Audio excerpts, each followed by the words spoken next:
दोस्तों, यह बात है अफ्रीका के कांगो जंगल की है। कांगो जंगल में सैकड़ों छोटे छोटे गांव थे।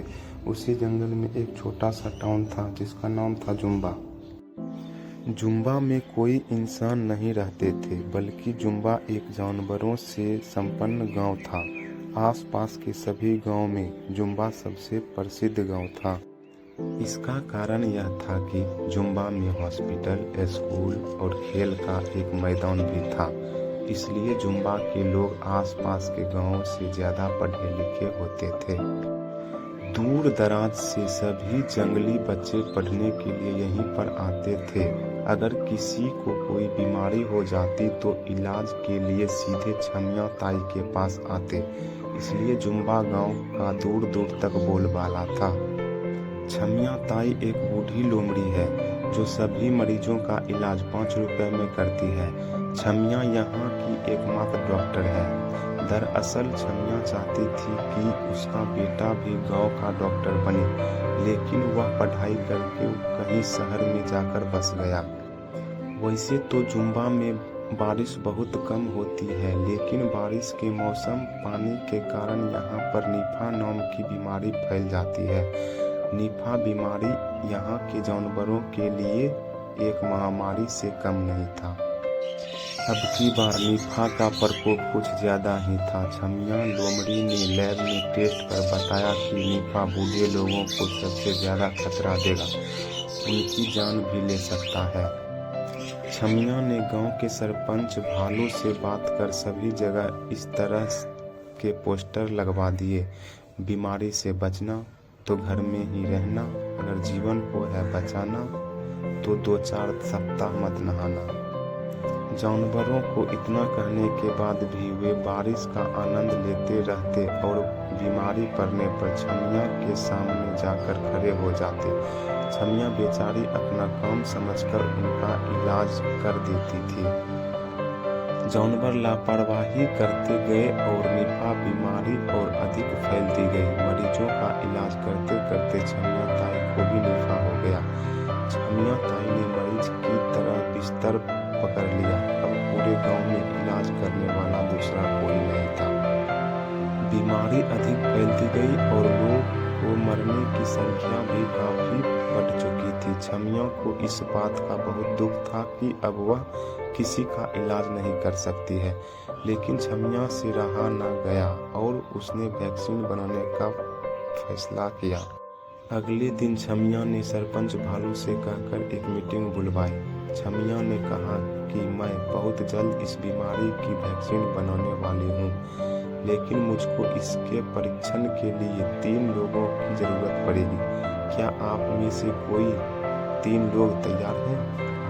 और याद रखें कि इसमें आपकी जान को खतरा भी हो सकता है, लेकिन अगर एक बार हमारा टेस्ट सफल हो गया तो फिर हमारे लाखों जानवरों को इस बीमारी से बचाया जा सकता है। सभी जानवर एक दूसरे का मुंह देखने लगे और कोई राजी नहीं हुआ। छमिया को बुरा लगा, लेकिन उसने ठान लिया कि वह लोगों को इस तरह मरने नहीं देगी। छमिया ने तय किया कि सबसे पहले वह खुद पर ही इस वैक्सीन को आजमाएगी। छमिया गुप्त तरीके से 5 दिनों तक जंगल में घूमती रही और जड़ी बूटियों को इकट्ठी करती रही। जड़ी बूटियों को लेकर वह हॉस्पिटल में आई और उसने एक दमदार वैक्सीन का निर्माण किया। दरअसल दमदार को लेने के बाद कोई भी जानवर 4 घंटे के लिए गहरी नींद में सो जाता है। अगर 4 घंटे के बाद नहीं उठा तो यह टेस्ट फेल हो जाएगा।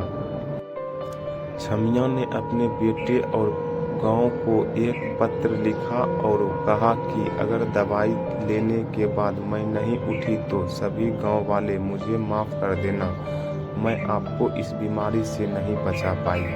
मेरे बेटे से कहना कि सच्ची भलाई में किसी प्रकार का लालच नहीं देखा जाता है। अगर तुम गांव में रहकर लोगों की सेवा करोगे तो तुम्हें इन गरीब लोगों की सेवा का पुण्य मिलेगा। छमिया लोमड़ी ने यह लिखकर खुद को दमदार का डोज लगा दिया और एक कपड़ा ओढ़कर सो गई। 4 घंटों के बाद छमिया नहीं उठी। किसी ने आवाज लगाई और गांव वाले हॉस्पिटल के बाहर इकट्ठे हो गए। सरपंच ने सभी को पत्र सुनाया।